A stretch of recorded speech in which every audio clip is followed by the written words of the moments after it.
My name is Layla, and I believe in justice for the Menendez brothers, for the simple reason that they did not ask to be born into a life of abuse. They didn't ask for the media nor the justice system to make a mockery of what's a very nuanced case. Evidently, 30 plus years later, we still have a long way to go, which is why I will continue to believe in justice for Erik and Lyle. My name is Christina, and I support the Menendez brothers because I know and believe that they were victims of sexual abuse at the hands of their parents. I believe that they had an unfair second trial, and had they been tried today, they would not have been given the same sentence. So as always, free the Menendez brothers. My name is Megan, and I support Erik and Lyle Menendez because I believe in second chances. They are the definition of prison reform, and they are no longer the boys they were at 18 and 21. Justice for the Menendez brothers. Hello, my name is Angela Doss. I'm a supporter of Erik and Lyle Menendez. I have followed and supported their case throughout the years, and as a survivor myself, I have always believed them. Hi, my name is Nicole, and I'm making this video in support of Lyle and Erik Menendez. I think they've served more than enough time and should be released from prison. Justice for Lyle and Erik Menendez. Justice. That's what we're asking for. Justice. Justice. Justice. Justice. Members of the Menendez brothers family and advocates for criminal justice reform for the first time holding a public rally, hoping to ramp up support for Erik and Lyle's release after the Los Angeles district attorney delivered them a major blow, announcing he would not be supporting the brothers' resentencing effort. We will not stop fighting for Erik and Lyle, for justice, and for the truth. For more than 35 years, Erik and Lyle Menendez have been denied the chance at freedom. Despite the evidence of abuse, despite their growth, the system refuses to see them as the men they've become. But we refuse to stay silent. This isn't just their fight anymore. It's ours. How I got involved. I started following the Menendez case back in October 2024 when Netflix Monster Show came out. I didn't watch it, but people who actually knew the truth said it was inaccurate. So I couldn't ignore the conversations it started. Millions of people were suddenly talking about Erik and Lyle again. That's when I decided to learn more for myself. Online, I found others who felt the same. Some of us related to their story. Others just wanted the truth. And soon, this wasn't just something I was watching. I was part of it. In that same month, Los Angeles District Attorney George Gascon announced that Erik and Lyle would be resentenced for a date. That the life without the possibility of parole be removed. That moment went viral. For the first time in decades, it felt like change was possible. Public figures like Kim Kardashian and actor Cooper Koch from Monster Show spoke out. Crossing my fingers, and I'm hoping that we bring them home. Hope was everywhere, and it pulled more people into the fight for justice. But everything changed when Nathan Hochman took office. From the start, he's made it clear he's against the brothers. He ignores the abuse. He repeats the same old story from the 1990s. He's re-traumatized their family with surprise hearings and interviews. He's trying to keep the control of the narrative.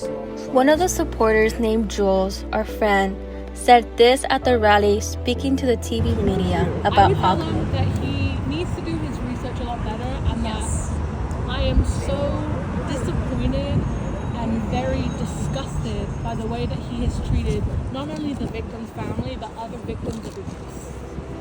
Jules standing up to Hochman in the media reminds us why we have to keep fighting. Back in March of 2025, when I finally went to the rally back in California, it was the first time I'd ever done something like this. Meeting strangers I'd only known online, but I felt like I'd known them forever. That day changed everything for me. Our friend Regina made this huge poster board with Erik and Lyle's pictures and their accomplishments, and it also had some of the supporters' names that who I'm friends with.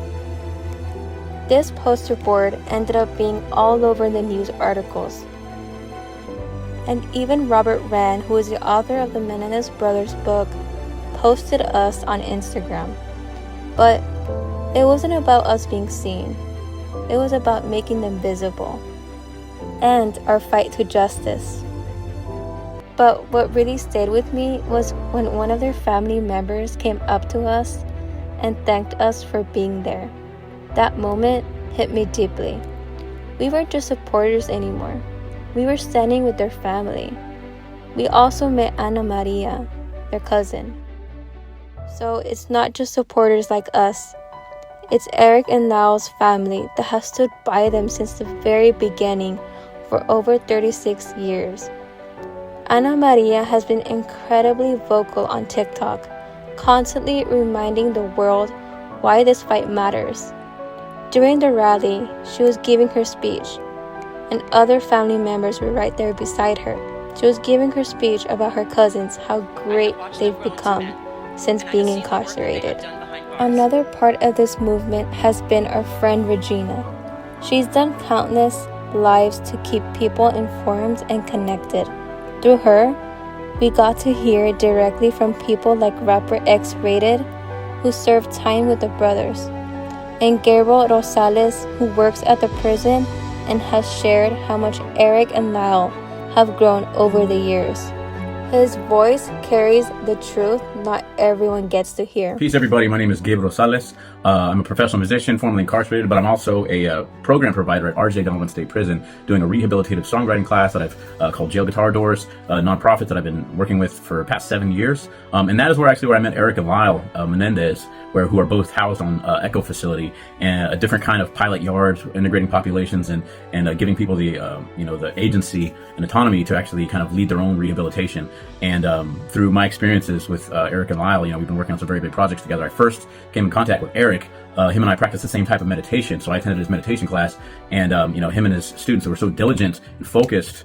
I was very inspired. I wanted to help get them, just meditation cushions and things that would help them continue this practice. And through Erik, eventually started working with Lyle. He has these different ideas about rehabilitation. He's been in the system. Obviously, both of them have been in the system for so long, and seeing how rehabilitation typically hasn't been working for many different reasons, but a huge part of it is the environment. And Lyle just realized, these Norwegian, Scandinavian countries, a lot of these green spaces make people feel like they're ready to embrace the rehabilitation. They feel like their community's invested in them, and they have this want to change. When you go to classes and you come out and you're still in gravel, you're still wearing your blues, and there's just no color on the yard, and it's just glass and concrete, it really depletes the humanity out of it. So Lyle has been trying to implement these ideas of creating this green space at a facility for years now, and so finally we have traction. It's taken many iterations of teams to kind of create this, but both of them have been super focused on just creating the best environment for incarcerated folks, because a lot of times, people that are life without possibility of parole, though they are never going to come out, the way they make a living amends is actually trying to aid those who will be released back in the community. And Erik and Lyle are a testimony to people that have this mentality. If I'm not going to get out, I want to make sure that this person's okay when they get out. And so I've had the honor of working with both of them for years now. It's coming up on about 3 or 4 years of pretty intense meetings and just connecting and trying to connect dots and build this thing. So yeah, it's a pleasure. It's been an honor. They're great dudes. I can't wait for them to be out. I know they will be out 100%. It's just a matter of time. Hearing Gabe talk about Lyle and Erik, how they've been doing all these years in prison and how they're doing these programs and the Green Space Project, painting the mural, it's truly remarkable how these men, they've become after all these years, despite what they've been through. Truly amazing, their growth. This is why we keep fighting for them. When they were resentenced to life with parole back in May, it felt like the world shifted. That was a day we'll never forget, because they finally got a chance at life again. They were no longer life without parole. They had a chance getting paroled. Finally, a chance of freedom. But when parole was denied, everything felt heavy. We were all emotional, crying, wondering why these people ignored the outstanding records Erik and Lyle have in their prison report. Like, why? That's the thing I'll never understand. They should have gotten out. Many other prisoners get out with way much horrible crimes, and they get paroled. but why not them? A lot of the public moved on. The cameras are still there during hearings, but the crowds aren't like they used to be. But us, we're still here. And so are other supporters who refuse to give up. We still fight, we still speak out, we still show up, and we will never stop. This movement has changed me in ways I can't fully explain. I relate to their story in my own way, but that part I keep to myself. And because of this movement, I also fight for other victims, like Roy from Menudo, because this isn't just about Erik and Lyle. It's about justice for every victim whose voice was ignored. One of the moments that meant the most was when Erik himself thanked us, for me and my friends, for the emotional support and encouragement we've given to him and his brother and their family. Out of respect, I won't share that message, but I'll never forget how it made me feel. To know they feel our support. It reminds me why I keep fighting, why we keep fighting. This isn't just a case to me. It's part of my heart. Their next parole date is 2027. That's our hope, and that's our goal. Until then, we'll keep raising our voices, louder and louder, demanding justice. Mountains, we're gonna walk it out and move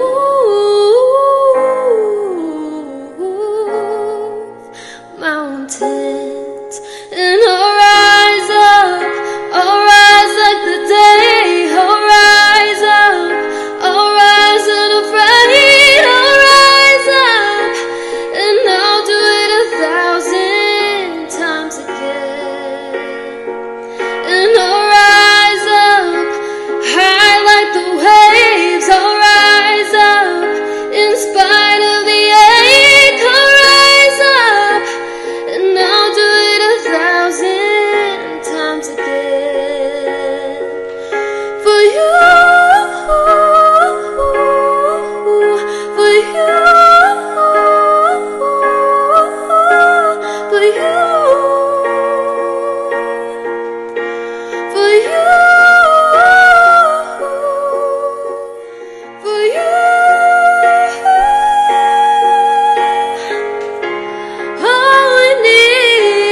All we need is hope, and for that we have each other, and for that we have each other. Yeah, we'll rise, we'll rise, we'll rise.